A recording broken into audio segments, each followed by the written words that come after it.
اعوذ باللہ من الشیطان الرجیم بسم اللہ الرحمن الرحیم۔ یہ آپ کے سامنے آیت جو نظر آ رہی ہے آپ کو، یہ آپ نے آج آغاز کرنا ہے۔ اس سے پہلے جو آپ نے پڑھا تھا وہ میں تھوڑا سا آپ کو دکھا دیتا ہوں کہ اللہ تعالیٰ نے فرمایا ہے کہ ہر آدمی جو کام کرے گا اس کام کے لحاظ سے اس کے درجات ہوں گے، اور آپ کا رب جو آپ کر رہے ہو، جو وہ کر رہے ہیں، اس سے غافل نہیں ہے۔ اور آخری آیت آپ نے پچھلی دفعہ پڑھی تھی کہ آپ کا رب وہ غنی ہے، رحمت والا ہے، اگر وہ چاہے تو تم سب کو لے جائے، تم سب کو اٹھا لے، اور اس کے بعد جس کو چاہے تمہاری جگہ پر آباد کر دے۔ اور دوسرے مقام پر اللہ فرماتا ہے کہ اللہ تعالیٰ اس چیز پر پوری طرح قادر ہے۔ اب ہم اگلی آیت سٹارٹ کرتے ہیں، اور اللہ فرماتا ہے یہاں پر انما توعدون لآت۔ یہاں پر اللہ تعالیٰ نے حرف مشبہ بالفعل انا کے لفظ سے اس کو آغاز کیا ہے۔ آپ کو پتہ ہوگا حروف مشبہ بالفعل وہ 6 حروف ہیں جو اپنے بعد آنے والے کو اسم کو حالت نصب دیتے ہیں، اور یہ شک کو دور کرنے والا اسم ہے انا، اور اس کا اسم ہے ما۔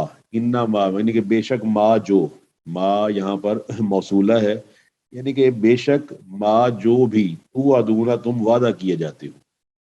تو اللہ تعالیٰ یہاں فرماتا ہے کہ جو تم وعدہ کیے جاتے ہو، وعدہ کس چیز کا ہے؟ وہ قیامت کا دن ہے۔ قیامت کا دن انشاءاللہ آنے والا ہے، وہ لازمی آئے گا۔ لآتن، تو اللہ تعالیٰ نے وہاں پر پھر لام لگا کر اس شک کو دور کیا ہے۔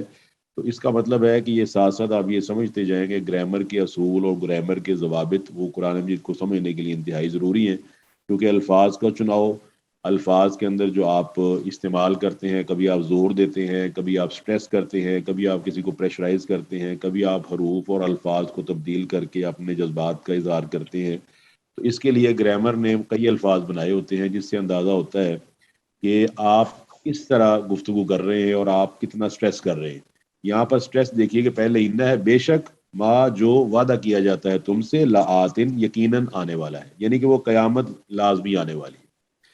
اور وما انتم بموجزین، اور تم اللہ تعالیٰ کو عاجز نہیں کر سکتے، یعنی کہ ایسا نہیں ہو سکتا کہ اللہ تعالیٰ تمہیں دوبارہ پیدا کرنے پر قادر نہ ہو۔ اللہ تمہیں دوبارہ پھر پیدا کرنے پر قادر ہے، جس طرح اس نے کما انشاکم اول مرہ، جس طرح اس نے تمہیں پہلے پیدا کیا ہے۔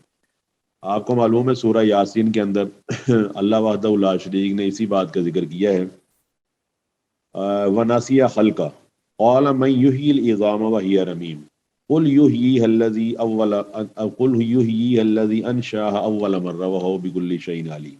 اللہ فرماتا ہے کہ یہ لوگ آپ کے پاس آ کر ہڈیوں کے ذرے لے کر کہتے ہیں کہ اللہ ان ہڈیوں کے ذرات کو زندہ کرے گا، تو اللہ تعالیٰ نے وہاں عقلی جواب بھی دیا ہے کہ اللہ تعالیٰ نے تو بغیر کسی چیز کے تمہیں پیدا کر دیا تھا، اب تو کچھ نہ کچھ تمہارا وجود تو موجود ہے، چاہے ذرہ ہی موجود ہے، تو جو بغیر یعنی کہ نیست کوئی چیز نہیں تھی وہ تمہیں ہستیاں نہیں بنا سکتا ہے، بھوت بنا سکتا ہے، تمہاری مینوفیکچرنگ کر سکتا ہے، تو تمہارے ذرات سے کیوں نہیں کر سکتا؟ تو لہٰذا بے شک قیامت کا وعدہ جو تمہارے ساتھ کیا گیا ہے وہ یقیناً آنے والی ہے، اور تم اللہ تعالیٰ کو عاجز نہیں کر سکتے۔ پوری دنیا مل بھی جائے اللہ سبحانہ و تعالیٰ کو قیامت قائم کرنے سے نہیں روک سکتی، جتنی مرضی ٹیکنالوجی اور سائنس ترقی کر جائے اللہ سبحانہ و تعالیٰ ہر چیز پر قادر ہے۔ آگے اللہ فرماتا ہے کل، آپ کہہ دیجئے، اور آپ کو میں نے پہلے ہی بتایا تھا کہ یہ جو کل ہے یہ سورہ انعام میں کئی بار ہے۔ اللہ فرماتا ہے کل، یہ کہہ دیجئے یا قومی، اے میری قوم، اے مالو، یہ اے مالو فعل امر ہے، عملا یا مالو سے، عاملہ یا مالو سے فعل امر بنایا، اے مالو تم عمل کرتے جاؤ، علی مکانتکم اپنی حالت پر، یعنی یہ حالتیں دو ہیں۔ آپ نے پڑھا ہے قرآن مجید میں ان دونوں حالتوں کا ذکر کیا گیا ہے۔ ایک تو اللہ تعالیٰ نے یہاں حالت کا ذکر کرتے ہوئے پہلے ہمارے اندر چپس لگا دی ہے، ہمارے اندر انسٹال کر دیا ہے۔ آپ جانتے ہیں یہ لفظ بڑے مشہور ہے آج کل، انسٹالیشن، اور انسٹالیشن کا مطلب ہوتا ہے کسی چیز کو انسٹال کر دینا، جس طرح آپ انسٹال کرتے ہیں اپنے کمپیوٹر میں ایپس کو، جس طرح آپ انسٹال کرتے ہیں اپنے گرم کمرے میں اے سی کو، جس طرح آپ انسٹال کرتے ہیں اپنے سرد کمرے میں ہیٹر کو، تو اسی طرح اللہ تعالیٰ نے پہلے تو یہ ذکر کر دیا ہے کہ فَأَلْهَمَهَا فُجُورَهَا وَتَقْوَاهَا، ہم نے انسٹال کر دیا ہے، ہم نے لگا دیا ہے، ہم نے اس چیز کو تمہارے اندر فٹ کر دیا ہے۔ کون سی چیز؟ فجورہا، فجور یعنی نافرمانی، وتقواہا اور تقوی والی چیزیں یعنی اللہ تعالیٰ سے ڈرنے والی چیزیں، پرہیزگاری۔ اب یہ آدمی کا اپنا کام ہے، من شاء فلیؤمن ومن شاء فلیکفر، جو چاہے ایماندار بن جائے اور جو چاہے کافر بن جائے۔ اللہ نے سورہ دہر کے اندر بھی فرمایا ہے، اور آپ کو معلوم ہے کسی یا کوئی اسٹوڈنٹ جانتا ہو سورہ دہر کی کیا فضیلت ہے؟ 29ویں پارے کی سورہ دہر، جی سر، وہ جمعے کے دن صبح وہ ماشاء اللہ، بالکل فجر کے وقت درست پڑھی جاتی ہے، ہے۔ آپ جمعے والے سنت دن ہے پڑھنا۔ رسول اللہ صلی اللہ علیہ وآلہ وسلم جمعے والے دن آپ کو معلوم ہے فجر کی جو نماز ہے جمعے کے دن یہ افضل ترین نماز ہے۔ جمعے کے دن حدیث کے اندر الفاظ ہیں کہ جمعے کے دن فجر کی نماز افضل ترین نماز ہے، اور اس نماز میں آپ علیہ الصلوۃ والسلام، ویسے آپ کا معمول فجر میں 60 سے 90 آیات تلاوت کرنے کا تھا، اور یہاں پر بھی وضاحت مل جاتی ہے کہ آپ علیہ الصلوۃ والسلام جمعے کے دن 61 آیات کی تلاوت کیا کرتے تھے۔ 30 تلاوت کرتے تھے سورہ سجدہ کی، اور 31 تلاوت کرتے تھے سورہ دہر کی۔ تو اس کے شروع کے اندر ہی اللہ تعالیٰ فرماتا ہے کہ هل اتى على الانسان حين من الدهر لم يكن شيئا مذكورا انا خلقنا انسان من نطفة امشاج نبتليه فجعلناه سميعا بصيرا انا هديناه السبيل اما شاكرا واما كفورا۔ شاکر بننا چاہتا ہے تو شاکر بن جائے، کفور بننا چاہتا ہے تو کفور بن جائے، کیونکہ اللہ نے اس کو سمیع بھی بنایا ہے اور بصیر بھی بنایا ہے۔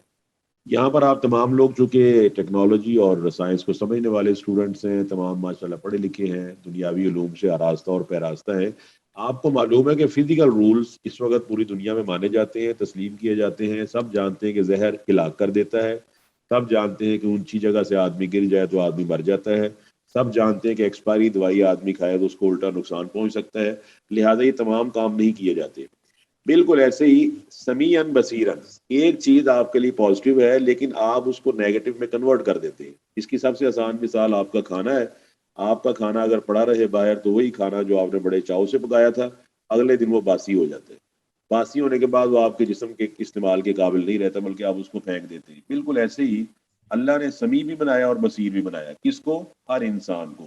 اب سمیع یعنی سما، بصیر یعنی بصارت، اس میں بصیرت بھی موجود ہے، بصارت بھی موجود ہے۔ آپ کو پتہ ہے کان اور کانوں کی سماعت، آنکھ اور آنکھوں کی بصارت، یہ دونوں ڈفرینٹ چیزیں ہیں۔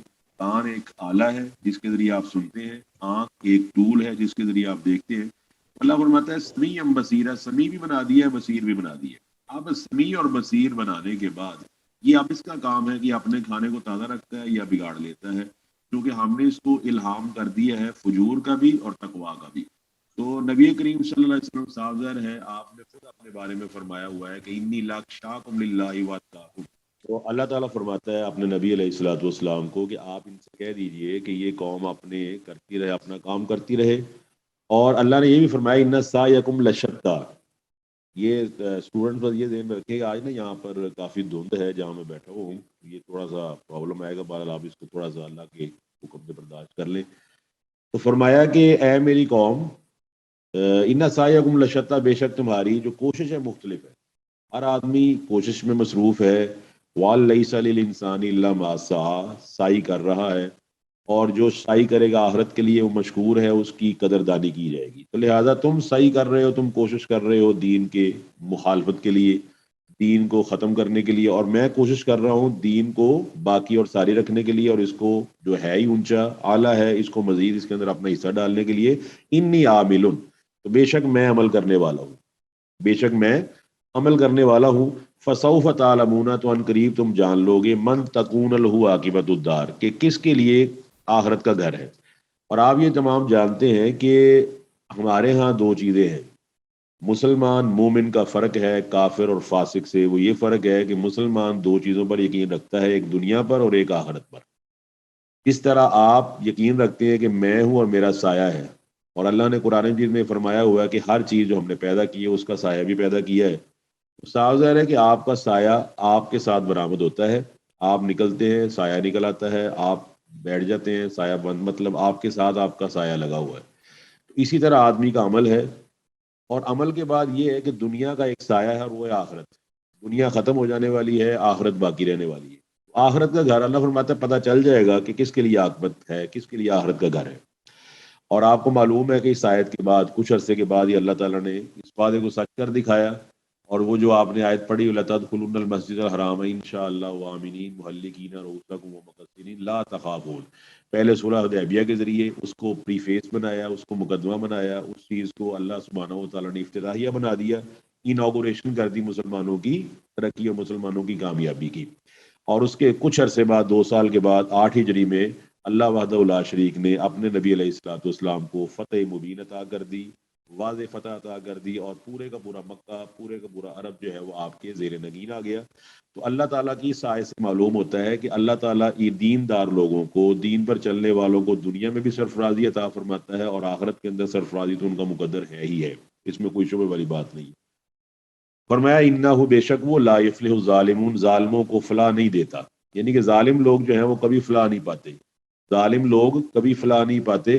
اور یہاں ظالم سے مراد وہ مشرک لوگ ہیں، جس طرح اللہ فرماتا ہے نا قرآن مجید میں ان الشرک لظلم عظیم، یہاں ظالم سے مراد وہ مشرک لوگ ہیں جو دین کو، دین کے حکامات کو، دین کے اصول اور ضوابط کو نہ صرف ناپسند کرتے ہیں بلکہ ناپسند کرتے ہیں کہ ان کو امپوز کیا جائے، ان کو نافذ کیا جائے اور ان کے مطابق زندگی گزاری جائے، بلکہ وہ اپنے حواس خمسہ اور اپنی عقل کے مطابق اپنے ذہن کو استعمال کر کے جو اصول بناتے ہیں ان کے ذریعے انہوں نے اپنے نظام ہائے زندگی بنائے ہوئے ہیں، جن کی طرف لوگوں کو نہ صرف لگایا جاتا ہے بلکہ ان کو پابند کیا جاتا ہے کہ وہ بھی اس نظام کے تحت آ جائیں۔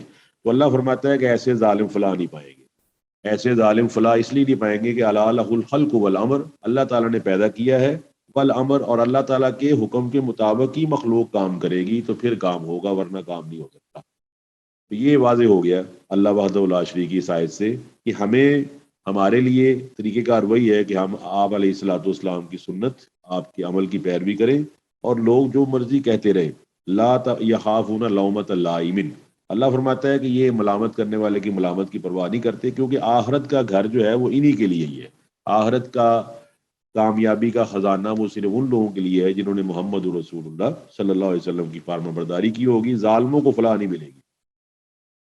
واضح ہو گیا جی نا؟ اسٹوڈنٹس واضح ہو گیا آیت؟ جی سر۔ اب آگے اللہ نے ان مشرکین کی ایک بڑی خبیث اور بڑی کبھی عادت کا ذکر کیا۔ اللہ فرماتا ہے وجعلوا للہ، اور انہوں نے بنا لی اللہ وحدہ لا شریک کے لیے، مما زرع، اس میں سے زرع جو اللہ نے پیدا کیے۔ اب غور کریں، زرع اس کا مطلب ہوتا ہے پیدا کرنا، اور من الحرث والانعام نصیبا، یعنی کہ حرث کہتے ہیں کھیتی باڑی کو، والانعام اور کہتے ہیں چوپایوں کو۔ آگے آپ پڑھیں گے چوپایوں کی قسمیں آنے والی ہیں، اس کے اندر اللہ نے 8 قسمیں بیان کر دی ہیں، تو اور اس کے علاوہ بھی چوپائے ہیں، قرآن مجید میں کئی چوپایوں کا ذکر ہے اور حرث کا ذکر ہے۔ یہاں پر یہ بھی آپ ذہن میں رکھیں کہ قرآن اپنی تفسیر خود کرتا ہے، تو اللہ تعالیٰ نے ان چیزوں کو قرآن مجید سورہ آل عمران میں ذکر کیا ہوا ہے، ان چیزوں میں جن کی طرف طبعی طور پر آدمی نہ صرف مائل ہوتا ہے بلکہ یہ چیزیں اس کو مرغوب ہوتی ہیں، اس کی فیورٹ ہوتی ہیں، وہ پسند کرتا ہے کہ یہ چیزیں اس کی بڑھتی رہے۔ اللہ وحدہ لا شریک نے سورہ آل عمران میں فرمایا جس کے اندر اللہ نے کچھ چیزیں گنوائی ہیں، زُيِّنَ لِلنَّاسِ حُبُّ الشَّهَوَاتِ مِنَ النِّسَاءِ وَالْبَنِينَ وَالْقَنَاطِيرِ الْمُقَنطَرَةِ مِنَ الذَّهَبِ وَالْفِضَّةِ وَالْخَيْلِ الْمُسَوَّمَةِ وَالْأَنْعَامِ وَالْحَرْثِ۔ تو وہاں بھی آپ دیکھ سکتے ہیں، وہاں والانعام والحرث ہے، یہاں الحرث والانعام ہے۔ حرث کہتے ہیں کھیتی کو، کھیتی کے اندر یہ آپ کی تمام زمین شامل ہے، کھیتی باڑی والی زمین ہو یا کمرشل ہو یا آپ کا مکان ہو یا جسے آپ پراپرٹی کہتے ہیں۔ تو آپ جانتے ہیں پراپرٹیز کی 2 شکلیں تو بہت معروف ہیں، ایک ہے کہ آپ کی ہاؤس ہولڈ پراپرٹی ہے ریزیڈینشیل، اور دوسری آپ کی کمرشل پراپرٹی ہے۔ تو آپ کو معلوم ہے کہ ریزیڈینشیل پراپرٹی اور کمرشل پراپرٹی، جسے آج کل ریئل اسٹیٹ کہا جاتا ہے، یہ کیا خیال ہے آپ کا کہ کیا یہ چیزیں انسان کو مرغوب نہیں ہیں؟ جی سر ہوتی ہیں، بالکل مرغوب ہیں۔ آپ نے دیکھا ہوگا لوگ اس کے لیے قتل و غارت کرتے ہیں، بہنوں کو، بھائیوں کو ان کا حصہ نہیں دیتے، جو طاقتور ہے وہ دوسرے کی زمین دبا لیتا ہے۔ والانعام، اور چوپائے، تازہ چوپائے بھی آپ کو پتہ ہے آج کل ماڈرن دور ہے، فارم ہاؤسز موجود ہیں، اور فارم ہاؤسز میں دونوں چیزیں موجود ہیں۔ آدمی نے ایک طرف اپنا فارم بنایا ہوتا ہے جہاں پر ویجیٹیبلز ہیں، فروٹس ہیں، گراس ہے، کھانے کی چیزیں ہیں، اور ساتھ ہی اس نے اپنے انعام یعنی چوپائے رکھے ہوتے ہیں، اور آپ کو معلوم ہے کہ لاکھوں لاکھوں روپے کے چوپائے انسان نے رکھے ہوئے ہیں۔ آپ کو آن لائن اور ہر جگہ پر جہاں جہاں انفارمیشن کی ڈیسک موجود ہیں، انفارمیشن کی جتنی بھی فیسلٹیز موجود ہیں، آپ جانتے ہیں کہ بلیاں، کتے، گھوڑے، گدھے، اسی طرح ہی اونٹ، یہ لاکھوں کروڑوں روپے میں نہ صرف نیلامی ان کی ہوتی ہے بلکہ یہ خریدے جاتے ہیں، اور یہ ہر جگہ آپ کو ملیں گے، دستیاب ہیں، اور لوگوں نے لاکھوں کروڑوں روپے کے گھوڑے رکھے ہوئے ہیں۔ آج بھی جو بااثر لوگ ہیں ان کے پاس گھوڑے، کتے وغیرہ موجود ہیں۔ میرا خیال ہے آپ تمام لوگوں کو اس بات کا مجھ سے زیادہ علم ہوگا۔ ٹھیک ہے جی؟ جی سر۔ جی سر۔ اور اسی طرح یہ جو انعام یعنی کہ چوپائے ہیں، یہ اللہ تعالیٰ کا، اللہ نے فرمایا نا قرآن مجید میں والانعام، وہ جو انعام ہے ان کو اللہ تعالیٰ فرماتا ہے کہ ہم نے ان کو تمہارا ملازم بنایا ہوا ہے، اس کو ہم نے تمہارا سخرا، ہم نے ان کو تمہارے لیے مسخر کیا ہوا ہے۔ اور فرمایا کہ یہ کیا کرتے، کیا ہے، پیدا کس نے کی ہے؟ اللہ تعالیٰ نے۔ پائے کس نے پیدا کیے؟ اللہ وحدہ لا شریک نے۔ تو اس میں سے کیا کرتے ہیں؟ یہ اللہ تعالیٰ کا حصہ نصیب اور مقرر کرتے ہیں، فقالوا، اور کہتے ہیں ھذا للہ بزعمہم، یہ حصہ اللہ وحدہ لا شریک کا ہے اپنے گمان کے مطابق، اللہ تعالیٰ نے اس کی کوئی دلیل نازل نہیں کی۔ تو یہاں آپ کو پتہ ہے کہ اللہ تعالیٰ نے قرآن مجید میں ہمیں ہر نیک عمل کے لیے بتایا ہوا ہے، اس کے اوپر دلیل قائم ہونی چاہیے کہ اللہ وحدہ لا شریک کا قرآن، نبی کریم صلی اللہ علیہ وسلم کا فرمان، اس کے اندر آپ دیکھ سکتے ہیں کہ جس طرح ہمارا اسٹیٹ بینک ہے وہ ڈینومینیشن کے نوٹ چھاپتا ہے، 10 کی ڈینومینیشن ہے، 20 کی ہے، 50 کی ہے، تو صاف ظاہر ہے 60-70 کا نوٹ اسٹیٹ بینک نہیں چھاپتا۔ اگر آپ کے اکاؤنٹ کے اندر یا آپ کے تجوری کے اندر 60-70 روپے والا نوٹ نکلا ہے تو آپ یقیناً کہیں کہ یہ جعل سازی ہے، کیونکہ گورنمنٹ یہ نوٹ نہیں چھاپتی۔ تو یہ ہے ضام، اپنے گمان سے بعض چیزیں انہوں نے مقرر کر لی ہیں کہ یہ تو اللہ تعالیٰ کی ہیں، وَهَذَا لِشُرَكَائِنَا، اور یہ ہمارے شریکوں کی ہیں، یہ ہمارے ان معبودوں کی ہیں۔ اور اس کا مطلب یہ ہے کہ یہاں پر وضاحت ہو جاتی ہے کہ مشرکین اللہ وحدہ لا شریک کو تسلیم کرتے تھے، اس لیے تو اللہ تعالیٰ کا حصہ نکال رہے ہیں۔ یہ بات سمجھنے والی ہے۔ اس کو کہتے ہیں کہ اللہ سبحانہ و تعالیٰ کی ربوبیت، یعنی کہ اللہ رب ہے، اس کے وہ بھی قائل تھے، لیکن الوہیت پہ آ کر ان کا سارے کا سارا عقیدہ دھرے کا دھرا رہ جاتا تھا۔ وہ سمجھتے تھے کہ اللہ رب تو ضرور ہے، اللہ نے پیدا تو ہمیں ضرور کیا ہے، لیکن اللہ وحدہ لا شریک پیدا کرنے کے بعد اس نے اپنی الوہیت اپنے منظور نظر لوگوں کو عطا کر دی ہے، اور وہ اس کے شریک بن گئے۔ اور وہ شریک کیا کریں گے؟ ہؤلاء شفعاؤنا عند اللہ، وہ اللہ تعالیٰ کے ہمارے سفارشی ہیں، ان کا نظر کرم ہے، ان کا فضل و کرم ہے، وہ ان کی نظر ہوگی تو ہم بھی آگے کہیں پہنچ جائیں گے۔ نفع اور نقصان کے حامل ہیں وہ لوگ، نفع بھی پہنچا سکتے ہیں، نقصان بھی پہنچا سکتے ہیں، لہٰذا ہم نے جب حصہ نکالنا ہے تو اللہ تعالیٰ کا حصہ بھی نکال لیں گے تھوڑا سا، اور باقی حصہ جو ہے وہ ان شریکوں کا نکالیں گے جن کو یہ لوگ اپنے زعم کے مطابق، اپنے دعوے کے مطابق، اپنی سوچ اور عقل کو استعمال کرتے ہوئے سمجھتے تھے کہ اللہ تعالیٰ کے شریک ہیں۔ اللہ وحدہ لا شریک فرماتا ہے کہ اللہ سبحانہ و تعالیٰ نے اس کی کوئی دلیل بھی نازل نہیں فرمائی ہے۔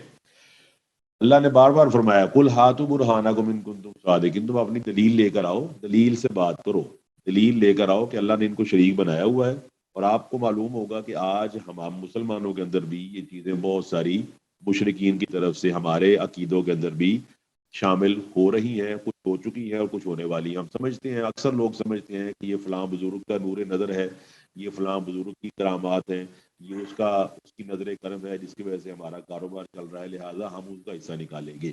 اور یہ مشرکین میں یہ چیز عام رہی ہے۔ جن لوگوں نے کمپیریٹیو ریلیجنز کا مطالعہ کیا ہوا ہے، آپ جانتے ہیں کہ سب سے پرانے مذاہب میں ہندو مذہب ہے، اور آغاز کے اندر ہی یہ بات ان کے ذہن میں موجود تھی کہ دو چیزیں، نفع کو لینا ہے، نقصان سے بچنا ہے۔ تو وہ سمجھتے تھے کہ یہ جو آگ ہے، یہ سمندر ہے، یہ بارش ہے، صاف ظاہر یہ فائدہ بھی دیتی ہے، نقصان بھی پہنچاتے ہیں، لہٰذا انہوں نے اپنے گمان پر ان کو معبود بنا لیا، اور اللہ سبحانہ و تعالیٰ کے بارے میں یہ عقیدہ رکھ لیا کہ اللہ پیدائش یعنی پیدا کرنے کے بعد فارغ ہو چکا ہے، اور اب اس نے تمام اختیارات ان لوگوں کے حوالے کر دیے۔ آپ میں سے جو انڈین ریلیجن کو جانتا ہے اس کو پتا ہوگا کہ انڈیا میں 3 بڑے خداؤں کو پوجا جاتا ہے، برہما، وشنو اور شیوا۔ اور آپ حیران ہوں گے کہ برہما کے پورے ہندوستان میں صرف ایک مندر ہے، کیونکہ برہما کو سمجھا جاتا ہے کہ ہی از جسٹ اے کریٹر، اور وشنو کو کہا جاتا ہے کہ وہ پریزرویٹر ہے، کہ وہ پوری کائنات چلانے والا ہے، اور شیوا کو کہا جاتا ہے کہ ہی از دی گاڈ آف ڈسٹرکشن، وہ تباہی کا دیوتا ہے۔ لہٰذا سب سے زیادہ انڈیا میں پوجا ہوتی ہے وشنو کی اور شیوا کی۔ برہما کی پوجا اس لیے نہیں ہوتی، وہ کہتے ہیں ہم پیدا تو ہو چکے ہیں تو اس کا تو کام فارغ ہو گیا۔ تو یہ فرماتے ہیں، اللہ فرماتا ہے کہ یہ لوگ اپنے گمان کے مطابق کہتے ہیں کہ یہ تو اللہ تعالیٰ کا حصہ ہے اور یہ اللہ کے شریک ہوگا جو ہم نے بنائے ہوئے۔ اب ہوتا گیا تھا، اگلا ظلم کیا کرتے تھے؟ فما کان لشرکائہم فلا یصل الی اللہ، جو ان کے شریکوں کا ہوتا تھا وہ تو اللہ کی طرف نہیں پہنچتا۔ مثلا کہ جب وہ حصہ رکھتے تھے اور اگر اللہ تعالیٰ کے حصے میں کمی ہو جاتی تو اس کو پورا نہیں کرتے تھے، لیکن معبودوں کے حصے میں کمی ہو جاتی تو اس کو اللہ کا حصہ دے کے اسے پورا کر لیتے تھے۔ جس طرح نیچے آپ تفسیر پڑھ چکے ہیں کہ اگر بتوں کے مقرر حصے میں توقع کے مطابق پیداوار نہ ہوتی تو اللہ کے حصے میں سے نکال کے اس میں شامل کر لیتے، اور اگر ایسا اللہ کے حصے میں کمی ہوتی ہے تو کہتے ہیں اللہ تعالیٰ تو غنی ہے، اللہ وحدہ لا شریک تو بے پرواہ ہے، لہٰذا وہ اپنی کمی کو خود ہی پورا کر لے گا۔ تو اللہ تعالیٰ فرماتا ہے کہ وما کان للہ، اور جو اللہ تعالیٰ کا حصہ ہوتا فہو یصل الی شرکائہم، تو وہ ان کے معبودوں تک پہنچ جاتا، یعنی کہ وہ اللہ تعالیٰ کے حصے سے نکال کر، اس کو دوسرے لفظوں میں آپ یوں کہہ سکتے ہیں کہ شرکاء کے حصے میں تو کمی نہیں آنے دی جائے گی، اللہ کے حصے میں کمی آنی ہے تو ہو جائے۔ یہ بالکل وہی چیز ہے جو آج کل ہمارے ہاں بھی موجود ہے کہ ہم بزرگوں کے نام پر خالص دودھ اس کی سبیلیں لگاتے ہیں، اور اللہ سبحانہ و تعالیٰ کے نام پر کوئی آدمی بھی خالص دودھ بیچنے کو تیار نہیں ہے الا ماشاء اللہ۔ یہ ہمارا اپنا ذاتی مشاہدہ ہے، ہم نے خود اس چیز کو آبزرو کیا ہوا، دیکھا ہوا ہے کہ جب کسی جگہ پر کوئی عرس ہو یا کسی جگہ کسی بزرگ کی برسی ہو تو وہاں پر بالکل خالص دودھ بھیجا جاتا ہے سبیلوں کے لیے، مگر دکانوں پر جب اللہ تعالیٰ کے لیے بیچا جاتا ہے تو اس کے اندر پوری ملاوٹ کی جاتی ہے، اور یہ کہہ کر کی جاتی ہے آج بھی کہ اللہ غفور الرحیم ہے، اللہ معاف فرما دے گا۔ اس آیت کی روشنی میں ہم جیسے جو ہمارے معاشرے کے مسلمان ہیں، نہ صرف یہ کہ اللہ ان کو سمجھ عطا فرمائے، دوسری بات یہ کہ اللہ ان کو بھی سمجھنے اور سوچنے کی توفیق دے، اور ہمیں اپنے عقائد کی اصلاح کرنے کی توفیق عطا، کیونکہ اللہ نے آگے حکم کیا لگایا ہے، ساء ما یحکمون، انتہائی برا ہے ما یحکمون، جو یہ فیصلہ کر رہے ہیں، اتنا برا فیصلہ ہے۔ اور اسی طرح اسی لیے اللہ وحدہ لا شریک نے زانی اور مشرک کو قرآن مجید میں اکٹھا ذکر کیا ہے۔ آپ کو معلوم ہوگا سورہ نور کے اندر کہ جو بدکار ہے، زانی ہے یا زانیہ ہے، وہ بھی اپنے خاوند یا بیوی سے مطمئن نہیں ہے، اور مشرک وہ بھی اپنے رب سے مطمئن نہیں ہے۔ انا للہ و انا الیہ راجعون، وہ رب جو اس کو کروٹوں کے اندر یاد رکھتا ہے، وہ رب جو اس کو اٹھتے بیٹھتے اس کی حفاظت فرماتا ہے، وہ رب جس نے اس کو پیدا کیا، لا تعلمون شیئا وجعل لکم السمع والابصار والافئدہ، وہ رب جس نے ان کے کان بنائے، ناک بنایا، آنکھیں بنائی، سب کچھ بنایا، اس رب کے اندر وہ شریک کرتے ہیں۔ بالکل ایسے ہی جس طرح بدکار آدمی اپنے بیوی اور اپنے خاوند کے ساتھ غداری کرتا ہے، اسی طرح یہ مشرکین بھی اپنے رب کے ساتھ غداری کر رہے ہیں، اور یہ انتہائی برا ہے جو یہ فیصلہ کر رہے ہیں۔ واضح ہو گیا جی؟ جی سر۔ آگے اللہ فرماتا ہے وَكَذَلِكَ زَيَّنَا، اور اسی طرح زینا مزین کر دیا اس نے لکثیر من المشرکین، مشرکین میں سے کثرت کے ساتھ، قتل اولادہم، اولاد کا قتل، یعنی کہ یہ جو اولاد کا قتل ہے، شرکاؤہم، ان کے معبودوں نے ان کے اولاد کے قتل کرنے کو مستحسن بنایا ہوا ہے۔ اس کے اندر نا، اس کی تفسیر کے اندر کئی چیزیں موجود ہیں۔ ایک تو پہلے آپ یہ سمجھ لیں کہ جو دو وجوہات بیان کی ہیں، لیردوہم، تاکہ وہ انہیں برباد نہ کریں، وَلْيَلْبِسُوا عَلَيْهِمْ دِينَهُمْ، اور ان کے دین کو ان پر مشتبہ کر دیں۔ اس کو یوں سمجھ لیں کہ ابھی بھی مذاہب کے اندر بلی چڑھانے کا تصور موجود ہے، جانوروں کی بھی اور انسانوں کی بھی۔ تو انسانوں کی بلی بھی چڑھائی جاتی ہے، یہ ہندوؤں کے ہاں بھی معروف ہے، کئی اور مذاہب کے اندر بھی معروف ہے۔ لوگوں نے جن کو اللہ تعالیٰ کے ساتھ شریک بنایا ہوا ہے، ان کو کہتے ہیں کہ جی قربانی کی ضرورت ہے۔ اور آپ کو یہ بھی معلوم ہوگا کہ عیسیٰ علیہ الصلوۃ والسلام کو عیسائیت جو ہے وہ اسکیپ گوڈ کے نام سے یاد کرتی ہے۔ اسکیپ گوڈ کا مطلب ہوتا ہے قربانی کا بکرا۔ تو وہ یہی کہتے ہیں کہ عیسیٰ علیہ الصلوۃ والسلام نے بھی اپنی قربانی دے کر پوری انسانیت کو بچا لیا۔ تو یہ قربانی کا تصور یہودیوں کے اندر بھی موجود ہے، وہ خطا کی قربانی دیا کرتے تھے، کہ مینڈے کو چھت پہ لے جانا یا اونچی جگہ سے لے جا کے نیچے پھینکتے تھے، اور جب وہ مر جاتا تو سمجھتے تھے کہ اس سے ہمارا معبود راضی ہو گیا۔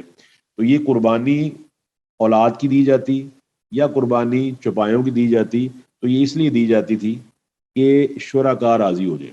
آپ میں سے اگر کوئی آدمی پاکستان کے حالات کو جانتا ہے تو اس کو پتا ہوگا، ہمارے ہاں آج بھی ایک مشہور بزرگ جن کو دولے شاہ کہا جاتا ہے، تو دولے شاہ کا چوہا آپ نے سنا ہوگا جی، کسی کو علم ہے جی؟ جی سر۔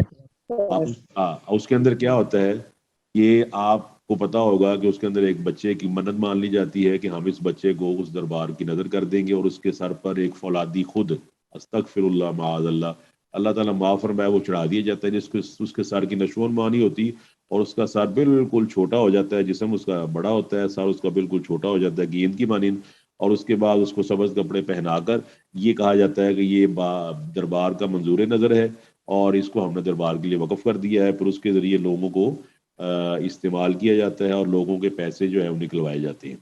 تو یہ تمام چیزیں جو ہے نا، آپ کو معلوم ہوگا کہ شرک پرانا ہے، اور شرک نے اپنی شکلیں جو ہے نا وہ تبدیل کی ہیں، ہے وہ پرانے کا پرانا ہی، اور اس کی ہمیشہ سے آویزش رہی ہے توحید کے ساتھ۔ تو اس میں کیا ہے، وَلْيَلْبِسُوا عَلَيْهِمْ دِينَهُمْ، دین بھی مشتبہ کر دی ہے۔ دین تو مشتبہ ہے ہی نہیں. ہمارا قرآن بھی واضح ہے، نبی کریم صلی اللہ علیہ وسلم کا فرمان بھی واضح ہے. آپ کو معلوم ہے کہ قرآن مجید میں حلال واضح ہے، حرام بھی واضح ہے. حدیث کے اندر حلال بھی واضح ہے، حرام بھی واضح ہے. اور ایک اصولی بات یہ ہے کہ جو حلال اور حرام جس کا واضح نہیں ہے، آپ کو معلوم نہیں ہو رہا، قرآن و سنت کے دلائل آپ کو نہیں مل رہے، تو اس کے اندر آپ کو اجازت ہے. لیکن جہاں مشتبہ چیز آ جائے، مشکوک چیز آئے، تو ہمیں اس سے بچنے کو حکم دیا گیا ہے. نبی کریم صلی اللہ علیہ وآلہ وسلم نے فرمایا الحلال بین والحرام بین وبینہما امور مشتبہات. فرمایا حلال واضح، حرام واضح، اور اس کے درمیان مشتبہ امور ہیں. جس نے اپنے آپ کو مشتبہ امور سے بچا لیا تو وہ کامیاب ہو گیا. اللہ وحدہ لا شریک کیا فرماتا ہے وَلَوْ شَاءَ اللَّهُ مَا فَعَلُوهُ. صاف ظاہر ہے کہ اگر اللہ چاہے، اللہ فوراً گرفت کرنا چاہے، تو صاف ظاہر ہے کوئی آدمی اپنا ہاتھ تک نہیں ہلا سکتا، کوئی آدمی اپنے پاؤں پہ اٹھ کے کھڑا نہیں ہو سکتا. تو یہاں پہ اللہ تعالیٰ نے اپنے اس مشیت اور رضامندی کا ذکر کیا ہے. جس طرح ہمارے یہاں مشیت اور رضامندی کو ایک ہی سمجھ لیا جاتا ہے، حالانکہ ایسا نہیں ہے. اگر اللہ چاہے تو یہ شرک نہ کرتے، یعنی کہ اللہ تعالیٰ ان کو فوراً پکڑ لیتا. لیکن صاف ظاہر ہے اللہ نے دنیا بنائی ہے امتحان کے لیے. اور یہ آپ نے نا، اگر آپ کا کبھی اتفاق ہوا ہو، ہم پیپر لیتے ہیں، پرچہ لیتے ہیں، تو ہم جب لائنوں کے درمیان گزرتے ہیں نا، تو ہم دیکھ رہے ہوتے ہیں کہ کئی بچے غلط سوال کر رہے ہیں. آپ نے کبھی اس کا اتفاق کیا ہے؟ اللہ تعالیٰ فرماتا ہے کہ یہ جو لوگ اپنے بتوں کی خاطر، اچھا اس میں دوسری چیز بھی ہے.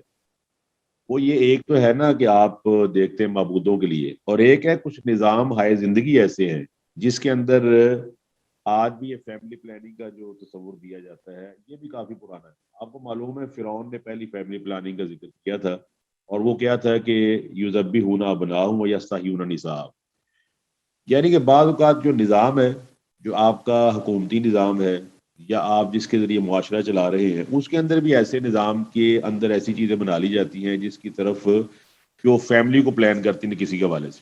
نیچے لکھا ہوا نا کہ وَإِذَا الْمَوْءُودَةُ سُئِلَتْ بِأَيِّ ذَنبٍ قُتِلَتْ، کہ قیامت کے دن وہ زندہ درگور کی یہ لڑکی پوچھی جائے گی. اب یہ بھی اسی کے اندر تھا کہ ان کے ذہن کے اندر یہ چیزیں ڈال دی گئی تھی کہ بتوں کو بھیڑ چڑھائی جائے گی یا بچیوں کو زندہ درگور کیا جائے گا. تو اس سے کیا ہوگا، ہمارا اکنامک سسٹم اور ہمارا معاشی نظام بہتر ہو جائے گا. صاف ظاہر ہے کہ اکنامک سسٹم اور نظام یہ کس کے ہاتھ میں ہے؟ مسلمان اور مومن کا عقیدہ یہ ہے کہ یہ صرف اللہ وحدہ لا شریک کے ہاتھ میں. اس نے قرآن مجید میں وضاحت فرمائی وَفِي السَّمَاءِ رِزْقُكُمْ وَمَا تُوعَدُونَ، فرمایا آسمان میں تمہارا رزق ہے. تو اللہ تعالیٰ فرماتا ہے کہ اگر اللہ تعالیٰ اپنے اختیارات اور قدرت سے ان کی آزادی وہ چھین لے، متنبع کر دے فوراً، تو پھر تو وہ کام نہ کرتے. لیکن چونکہ اللہ تعالیٰ نے نظام اس لیے بنایا ہے کہ ان کو ایکسٹینڈ کرنا ہے ایک خاص مدت تک، لہٰذا سما بصر حواس خمسہ کو استعمال کر کے انہیں چاہیے تھا کہ یہ وحی کی طرف رجوع کرتے، انہیں چاہیے تھا کہ اس الہام کی طرف رجوع کرتے، انہیں چاہیے تھا کہ ان بڑے عظیم الشان انسانوں اور افراد کی طرف رجوع کرتے جن سب کا ایک ہی موقف ہے کہ اللہ وحدہ لا شریک کے علاوہ کوئی بھی کائنات کا خالق مالک رازق نہیں ہے. لیکن انہوں نے اس کے اندر دوسرے لوگوں کو شریک بنایا. جب دوسرے لوگوں کو شریک بنا لیا جائے تو صاف ظاہر ہے کہ اللہ وحدہ لا شریک اس بات کو قطعاً برداشت نہیں کرتا. لہذا وہ قومیں تباہ ہو گئی جنہوں نے اپنے عقائد میں شرک کی آمیزش کی. ابھی بھی آپ دیکھ سکتے ہیں کہ جب تک مسلمانوں کے اندر ان کے عقائد میں شرک کی آمیزش نہیں تھی، اللہ سبحانہ و تعالیٰ نے انہیں پوری دنیا کا حاکم بنایا. اور جیسے ہی ہمارے ہاں جگہ جگہ پر 10-10 میل کے فاصلے پر، 50 میل کے فاصلے پر مشکل کشا حاجت رواؤں کی فوج جب سے بنی ہے، مسلمان نہ صرف ذلیل ہوئے ہیں بلکہ انہوں نے اپنی وہ زمین بھی کھو دی ہے جو کبھی اللہ سبحانہ و تعالیٰ نے انہیں اپنے فضل و کرم کے ذریعے عطا کی. یہ ہے آیت نمبر 137 کا تتمہ. اب اگر اللہ فرماتا ہے وَقَالُوا هَٰذِهِ أَنْعَامٌ وَحِرْثٌ حِجْرٌ، پھر یہ مشرکین کی ایک اور عادت کا ذکر کیا گیا ہے. وہ کہتے ہیں کہ یہ انعام یعنی یہ چوپائے اور یہ مویشی اور یہ کھیت، یہ ہجر کہتے ہیں ممنوع چیز کو. یہ جو ہے نا یہ ممنوع ہے، پروہیبٹڈ ہے، ہر آدمی ان کو نہیں کھا سکتا. یہ اللہ تعالیٰ نے قرآن مجید کے اندر نا یہ عادت ان کی اکثر جگہ ذکر کی ہے. پہلے اللہ وحدہ لا شریک نے اپنے بارے میں فرمایا ہے کہ والخیل والبغال والحمیر لترکبوها وزینہ ویخلق ما لا تعلمون. اللہ فرماتا ہے کہ اس اللہ وحدہ لا شریک نے والخیل پیدا کیا گھوڑے کو، والبغال اور خچر کو، والحمیر اور گدھے کو، لترکبوها تاکہ تم اس پر سواری کرو. وَيَخْلُقُ مَا لَا تَعْلَمُونَ، اور فرمایا یہ تمہاری زینت بھی ہیں اور اللہ ایسی چیزیں بھی پیدا کرے گا جنہیں تم نہیں جانتے۔ آپ کو پتہ ہے کہ ہندو کس چیز کو پوچھتے ہیں؟ جی بتائیے، ہندو کسی جانور کو پوچھتے ہیں؟ جی سر، بہت سارے۔ ہاں جی، آپ کو پتہ ہے ہندوؤں کے اندر ایک پورا تصور ہے، اگر میں اس پہ جاؤں تو بڑا لمبا ہو جائے۔ مثال کے طور پر ہندوؤں کے یہاں گاؤ ماتا کا تصور ان کی رگ وید میں موجود ہے۔ گاؤ ماتا، اس سے وہ پنچا گاؤ لیتے ہیں کہ گائے سے نکلنے والی 5 کی 5 چیزیں متبرک ہیں، اس کا دودھ، اس کا آگے میں ذکر نہیں کرتا۔ اچھا، اس کے علاوہ نندی بیل مشہور ہے، آپ کو پتا ہوگا بیل کی پوجا کی جاتی ہے۔ اسی طرح ہنومان بندر کی پوجا کی جاتی ہے۔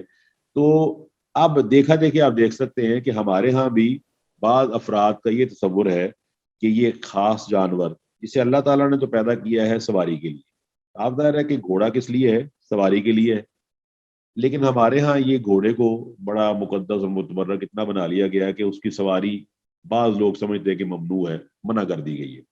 تو یہاں آپ دیکھ سکتے ہیں کہ کیا یہ آیت اس عقیدے کے غلط ہونے کی طرف اشارہ نہیں کرتی؟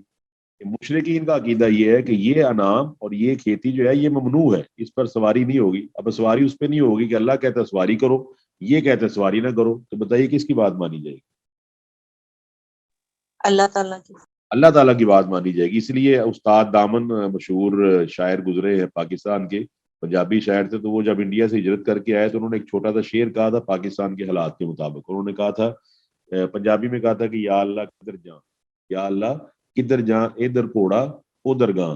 یعنی کہ ایک چھوٹے سے جملے میں انہوں نے نا بہترین چیز بتا دی کہ وہاں ہم آئے تھے ادھر کہ وہاں جانوروں کی پوجا ہوتی ہے، یہاں اگر نے دیکھا تو ہم گھوڑے کی پوجا کو دیکھنے لگ پڑے ہیں۔ مسلمان ہیں، کہلوانے کو مسلمان ہے، لیکن گھوڑے کے نیچے سے گزرنے کو ثواب سمجھتے ہیں اور گھوڑے کے اوپر سواری نہیں کرتے۔ تو یہ وہی پرانی چیزیں ہیں جو قرآن مجید نے بیان کی ہوئی ہیں۔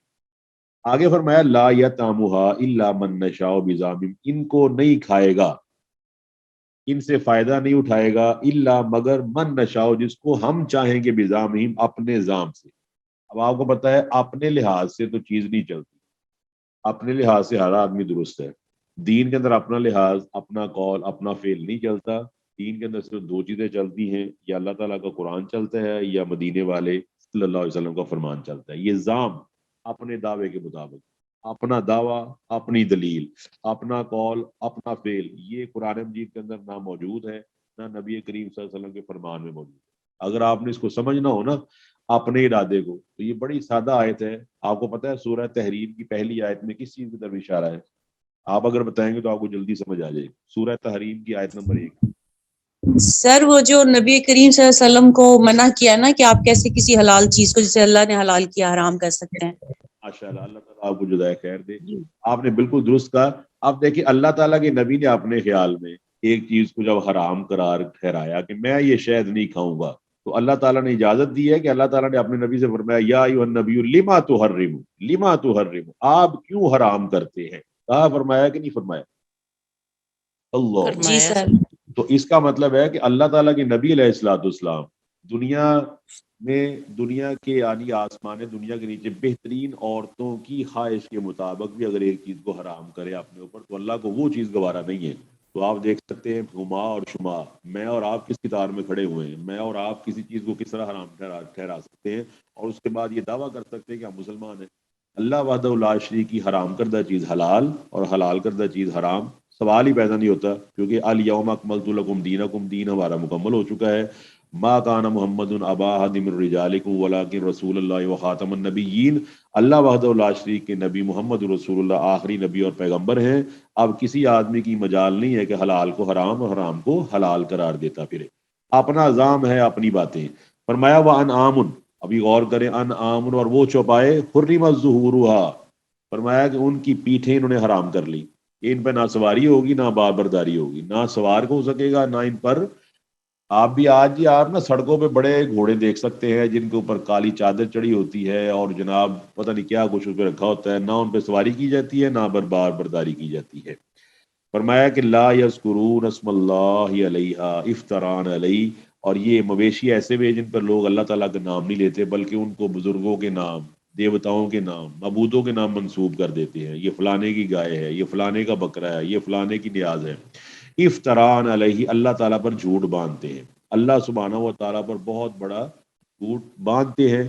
اور اللہ فرماتا ہے سیجزیہم بما کانوا یفترون، یہ جو جھوٹ باندھ رہے ہیں اللہ وحدہ لا شریک پر، اللہ سبحانہ و تعالیٰ ان قریب ان کو اس کی سزا ضرور عطا کرے گا. تو نیچے آپ اس کی تفسیر پڑھ سکتے ہیں کہ اس میں ان کی جو جاہلی صورت ہے اس کی 3 صورتیں بیان کی ہیں. پہلی صورت یہ ہے کہ جانور کی پیداوار ممنوع ہے، اسے وہی کھائے گا جسے ہم اجازت دیں گے. دوسری صورت یہ ہے کہ جانور اپنے بتوں کے نام آزاد چھوڑ دیے جس پہ وہ بار برداری یا سواری نہیں کریں گے. اور تیسری صورت یہ ہے کہ ذبح کرتے ہوئے صرف اپنے بتوں کا نام لینا ہے، اللہ تعالیٰ کا نام نہیں لینا. تو یہ تمام چیزیں انہوں نے خود گھڑی ہوئی تھیں اور باور یہ کراتے تھے کہ وہ اللہ کے حکم سے سارا کچھ کر رہے ہیں. اور جب پوچھا جاتا تھا کہ اللہ نے یہ حکم کہاں دیا ہوا ہے تو جواب ندارت، یعنی جواب کوئی نہیں ہے. آگے بس ہم جو کہہ رہے ہیں، صاف ظاہر ہے ہم جو کہہ رہے ہیں یہ دین میں دلیل نہیں ہے. دین میں دلیل یہ ہے کہ اللہ نے فرمایا ہے یا محمد رسول اللہ صلی اللہ تعالیٰ علیہ وآلہ وسلم نے فرمایا ہے.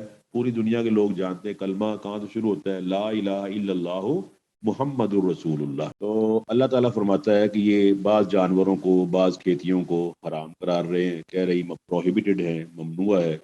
اور اچھا یہ جو آج کل میں نے آپ کو پہلے بھی زور دیا تھا اور اپنے اوپر بھی میں اس چیز کو اپلائی کرتا ہوں کہ ہمیں آج کل کے فزیکل اصول اور ضابطے ان کو ضرور سامنے رکھنا چاہیے. آپ کو پتہ ہے کہ ممنوع قرار دینے کا حق وہ ہر آدمی کو نہیں ہے. اگر آپ کسی ڈیموکریسی میں رہ رہے ہیں یا کسی پریزیڈینشیل اسٹیٹ میں رہ رہے ہیں جہاں پریزیڈینشیل آرڈرز چلتے ہیں جس طرح یو ایس اے ہے، یا کسی ڈیموکریسی میں ہے جس طرح پاکستان ہے یا انڈیا ہے، تو صادر ہے آپ کو پتہ ہونا چاہیے کہ ممنوع کسی چیز کو پروہیبٹ کرنا یہ کس کا اختیار ہے؟ جس نے پیدا کیا ہے سر، خالق کا. خالق کا. لیکن میں آپ سے یہ سوال کر رہا ہوں کہ اگر آپ کسی ریاست کے وزیر اعظم ہیں تو ریاست کسی چیز کو ممنوع قرار دے گی کہ یہ ممنوع علاقہ ہے، کہ ہر آدمی جہاں دل کرے گا کہہ دے گا کہ یہ ممنوع ہے؟ یہ سوال. جی ریاست بالکل ریاست کا حق ہے کہ وہ ممنوع قرار دے. گائرے کوئی حق حاصل نہیں. اس لیے ریاست جو ہے وہ اپنے ڈیفنس والے علاقوں کو جہاں پر ہتھیار رکھے ہوئے ہیں یا سینسٹیو علاقوں کو نہ صرف ریڈ زون ڈکلیئر کرتی ہے بلکہ وہ کہتی ہے کہ یہاں سے لے کر یہاں تک you can not take the photographs, you can not use your camera to take the snaps of this locality. یہاں پر اس کی اسنیپس نہیں لی جائیں گی، فوٹوگرافس نہیں لی جائیں گی. You are bound and you will be prosecuted under the law. آپ کو قانون کے مطابق آپ کے خلاف قانونی کارروائی کی جائے گی. تو آپ یہاں سے خود اندازہ لگا لیں کہ فزیکل اصول بھی اس کے خلاف ہی جاتے ہیں. کہ ایک چیز کو اللہ نے پیدا کیا ہو بسواری کے لیے، بار برداری کے لیے، اور آپ اس کو اپنے طور میں ممنوع قرار دے دیں. یہ ممنوع قرار دینے کا حق رسول اللہ صلی اللہ علیہ وسلم کو بھی حاصل نہیں ہے. تو یہ 3 چیزیں ہوگی جی. اگلا اللہ تعالیٰ فرماتا ہے وقالو، اگلی بات، قالوا ما فی بطون هذه الانعام، فرمایا یہ جو ہمارے چوپایوں کے پیٹ کے اندر ہے. ظاہر ہے کوئی پیٹ کے اندر کوئی چیز ہے تو اس کا کوئی بچہ ہے، کوئی جانور ہے، تو خالصۃ لذکورنا، تو کہا یہ تو صرف ہمارے مرد کھائیں گے، مردوں کے لیے ہے. ومحرم، اور یہ حرام ہے علی ازواجنا، ہماری عورتوں پر. تو یہ اللہ تعالیٰ نے یہاں پر مشرکین کی ایک اور صفت بیان کی ہے کہ اپنے لحاظ سے، اپنے گمان کے مطابق وہ چیزوں کو کچھ مردوں کے لیے جی حرام ہے، یہ جی عورتوں کے لیے حرام ہے. ہمارے ہاں یہ بی بی جی کی ایک سینک مشہور ہے، وہ کہتے ہیں جی عورتیں کھائیں گی مرد نہیں کھائیں گے. اس طرح کئی چیزیں مشہور ہیں. خود ہمارے معاشرے کے اندر بھی اس طرح کئی چیزیں مشہور ہیں کہ عورتوں کے لیے خاص ہے مرد نہیں کھا سکتے، مردوں کے لیے خاص ہے عورتیں نہیں کھا سکتی. اور فرمایا وَإِن يَكُن مَيْتَةً، اور اگر وہ مردہ ہے فَهُمْ فِيهِ شُرَكَاء، تو پھر اس میں سارے کے سارے برابر ہیں. اللہ فرماتا ہے سَيَجْزِيهِمْ وَصْفَهُمْ، اللہ سبحانہ و تعالیٰ ان کی اس وصف کا مطلب ہوتا ہے جو انہوں نے غلط بیانی کی ہوئی ہے، جو انہوں نے یہ صفتیں بیان کی ہوئی ہیں، جو انہوں نے اس کی پراپرٹیز بیان کی ہوئی ہیں، اس کی ان کو سزا ضرور دے گا. مگر انہو، بے شک وہ حکیم علیم، حکمت والا ہے اور علم رکھنے والا ہے. تو اللہ وحدہ لا شریک یہاں پر مشرکین کی شریعت سازی کے بارے میں آگاہ کر رہا ہے. یہاں پر آپ کو پتہ ہے کہ شرع لہم من الدین، اللہ فرماتا ہے کہ انہوں نے اپنی طرف سے شریعت سازی کی ہوئی ہے. شریعت کا حق کس کا ہے؟ شریعت سازی صرف اللہ وحدہ لا شریک سبحانہ و تعالیٰ کا حق ہے، اور وہ شریعت کے احکامات کو محمد رسول اللہ صلی اللہ علیہ وسلم سمیت سارے نبیوں پہ نازل کرتا ہے. آخر میں اس نے شریعت محمد رسول اللہ پہ نازل فرمائی ہے، اس شریعت کو اللہ تعالیٰ نے مکمل کر دیا ہے، اس کا لیلوہا کا نہاریہا بنا دیا ہے، اس کی رات دن کی طرح ہے، رات بھی روشن ہے دن بھی روشن ہے، کسی آدمی کو شریعت سازی کا حق حاصل نہیں ہے۔ سورہ اعراف کے اندر بھی اللہ فرماتا ہے کل من حرم زینت اللہ التی اخرج لعبادہ والطیبات من الرزق، فرمایا کون ہے، کیوں حرام کون حرام کر سکتا ہے؟ من حرم زینت اللہ، کون حرام کرے گا اللہ تعالیٰ کی زینت کو جو اللہ نے اخرج لعبادہ اپنے بندوں کے لیے نکالی ہے۔ یہ جانور، یہ مویشی، یہ خوبصورتی، یہ سارا کچھ یہ اللہ تعالیٰ نے اپنے بندوں کے لیے پیدا کیا ہے۔ اللہ فرماتا ہے خلق لکم ما فی الارض جمیعا، جو کچھ بھی ہے میں نے تمہارے لیے پیدا کیا ہے، کوئی آدمی اپنی طرف سے اس کو ممنوع قرار نہیں دے سکتا ہے۔ آپ کو معلوم ہے رسول اللہ صلی اللہ علیہ وآلہ وسلم نے کھانے کے بارے میں یہ تو ضرور کیا ہے کہ آپ نے نہیں کھایا، ان اشتہا اکلا و الا ترکا، آپ نے کھایا، پسند آیا تو کھا لیا، نہیں پسند آیا تو نہیں کھایا، لیکن آپ نے اس کو حرام قرار نہیں دیا۔ تو لہٰذا یہاں پر شریعت سازی نہیں کی جا سکتی، شریعت صرف اور صرف اللہ وحدہ لا شریک کا اختیار ہے، اور شریعت کے احکامات اللہ وحدہ لا شریک صرف اور صرف اپنے نبی محمد رسول اللہ پہ نازل فرماتا ہے، اس نے فرما دیے ہیں، اور ہمارا کام کیا ہے؟ جو شریعت نازل ہو چکی ہے اس شریعت کی پیروی کرنا۔ اور آج کی آخری آیت فرمایا قد خسر الذین قتلوا اولادہم، اور یہ بھی عجیب آیت ہے۔ اللہ فرماتا ہے یقیناً خسارے میں پڑ گئے وہ لوگ جنہوں نے اپنی اولاد کو قتل کیا، سفہن بغیر علم، اللہ اکبر، سفہن اس کا تمیز کے طور پر کہ وہ اس نے قتل کیا کیوں ہے، فرمایا بے وقوفی کی وجہ سے، بغیر علم، علم کے بغیر۔ یہاں پر بھی وہی چیز ہے، ہمارے ہاں اس کو نا آج کل نام دیا گیا فیملی پلاننگ کا۔ اچھا یہ نا دو حدیں ہیں، پہلی بات یہ ہے کہ ہم نے نا دونوں حدیں شاید بلائی ہوئی ہیں۔ ایک حد ہے کسی خاتون کا بیمار ہونا، تو اس کے خاوند کو پورا اس کا فرض ہے اس کے خاوند کا کہ وہ اپنی بیوی کا خیال رکھے۔ قرآن مجید کے اندر دونوں کے حقوق اور فرائض بیان ہوئے۔ یہ کوئی یک طرفہ شریعت نہیں ہے کہ عورتوں کے لیے کر دی گئی ہے تو مرد اس میں نہیں ہے، مردوں کے لیے کر دی گئی ہے تو عورتیں اس میں نہیں ہے۔ میں چونکہ کمپیریٹو ریلیجن کا اسٹوڈنٹ ہوں تو مجھے معلوم ہے کہ پوری دنیا کے اندر جہاں پر بھی آپ چلے جائیں وہاں پر آپ نے زمین برابر نہیں رکھی ہوئی۔ آپ اپنے 10 مرلے کی جگہ، اس کے اندر اگر آپ میں کہوں کہ آپ نے یہ جو 10 مرلے جگہ میں یہ جو چھوٹا سا حصہ ہے اس کو واش روم کیوں بنا دیا ہے، حالانکہ یہاں پر تو کچھ اور چیز بننی چاہیے، تو آپ یہ کہتے ہیں نا کہ جی اس کو میں نے مناسب سمجھا کہ یہاں واش روم بنے۔ دیکھیں اللہ تعالیٰ وحدہ لا شریک، دیکھیں زمین وہی ہے، زمین کا ریٹ وہی آپ نے دیا ہوا، لیکن آپ اس میں سے ایک زمین کا حصہ اس سے ڈرائنگ روم بناتے ہیں، اور اسی طرح کی زمین پہ تھوڑی دور جا کے آپ ایک واش روم بنا لیتے ہیں۔ اگر زمین کا وہ ٹکڑا بفرض محال اپنی زبان سے اعتراض کر دے کہ جناب میرے اوپر آپ نے واش روم کیوں بنایا، تو بتائیے اس کا آپ کیا جواب دیں گے؟ میرا سوال آپ کو سمجھ آئے؟ سوال ریپیٹ کر دیں۔ میں نے سوال یہ کہا ہے کہ میں ایک زمین لیتا ہوں، آپ ایک زمین لیتے ہیں 10 مرلے، اس 10 مرلے کو آپ کسی آرکیٹیکٹ کے ساتھ بیٹھ کر فائنل کرتے ہیں کہ یہاں پر کچن ہوگا، یہاں واش روم ہوگا۔ دیکھیں زمین تو برابر ہے، ایک جیسا ریٹ ہے ساری زمین کا، تو اگر کوئی زمین کا وہ ٹکڑا اگر اس سے گویائی عطا ہو جائے یا اس کی طرف سے کوئی وکالت کرے کہ جی آپ نے زمین کے اس ٹکڑے کو جو قیمت میں دوسرے کے برابر ہے آپ نے واش روم کے طور پہ کیوں منتخب کیا ہے اور اس کو آپ نے ڈرائنگ روم کے طور پہ کیوں چوز کیا، تو آپ کیا جواب دیں گے؟ یہ سوال ہے۔ سر یہ کہ میں مالک ہوں اور میں فیصلہ کرنے کی مطلب اختیار رکھتی ہوں۔ ماشاء اللہ بالکل درست ہے، مالک ہیں آپ، کہیں گے جی آپ تم کون ہوتے ہو؟ بھائی میں مالک ہوں، میں یہاں چاہتی ہوں ایک کارنر پہ ہے، یہاں پر میں یہ بناؤں وہاں پر وہ بناؤں۔ السلام علیکم سر۔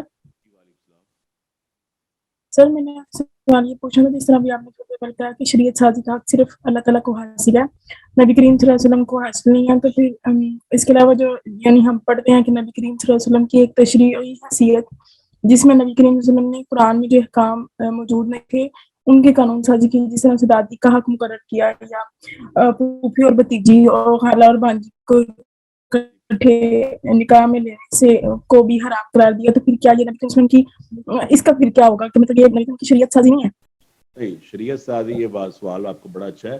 اصل میں شریعت سازی کا حق صرف اللہ وحدہ لا شریک کو ہے، اور اللہ تعالیٰ نے نا 2 چیزیں نازل فرمائی ہیں، کتاب اور حکمت۔ تو اللہ کے نبی علیہ الصلوۃ والسلام نے جب کوئی چیز ایسی بتائی ہے جو اللہ کے حکم سے ہے تو وہ تو اللہ کے حکم سے بیسیکلی، اور جیسے ہی آپ علیہ الصلوۃ والسلام نے کوئی چیز اپنی طرف سے جیسے کہ آپ نے فرمایا میں شہد نہیں کھاؤں گا، تو اللہ تعالیٰ نے فوراً وہاں پہ گرفت کی ہے کہ ایسا آپ نے نہیں کرنا۔ اس کا مطلب ہے اگر آپ نے خالہ بھانجی کو اکٹھا نہیں کیا پھوپھی اور بھتیجی کو اکٹھا نہیں کیا. اس طرح وہ اللہ کے حکم سے ہے. اللہ تعالیٰ کا حکم من یطیع الرسول فقد اطاع اللہ کے اندر شامل ہے، یعنی کہ شریعت سازی صرف اللہ کرے گا. ہاں شریعت سازی کے احکام کو ڈسکلوز کرنا، اس کو نکال کے باہر ڈسپلے کرنا، یہ نبی کا کام ہے. ڈسپلے نبی کرتا ہے کہ جی ایسے ہے، یہ ایسے، یہ ایسے ہے. ڈسپلے اور چیز ہے اور بنانا اور چیز ہے. اس کا مطلب ہے شریعت بنائے گا اللہ وحدہ لا شریک، مگر نبی کریم صلی اللہ علیہ وسلم کی ڈیوٹی ہے اس کو ڈسپلے کرنا، اور اس ڈسپلے کو اللہ فرماتا ہے بیان، اللہ کے نبی اس کو بیان کریں گے. یہ اس کا مطلب. جی سر ٹھیک. جزاک اللہ. چلیں انشاءاللہ آپ آج اب اتنے کرتے ہیں. آج اللہ کے حکم سے جی کلاس آپ کی 12 ہوگی. مجھے لگ رہا تھا کہ نہیں ہوگی، لیکن اللہ کا فضل و کرم ہے، اس نے کلاس ہماری مکمل کروا دی. انشاءاللہ اللہ تعالیٰ آسانی پیدا فرمائے. انشاءاللہ اگلے ہفتے تک یہ واضح ہو جائے گی. اللہ تعالیٰ ہمیں قرآن و سنت پر عمل کرنے والا بنائے. جزاکم اللہ خیر و بارک اللہ فیکم ورعاکم فی الدنیا والآخرہ.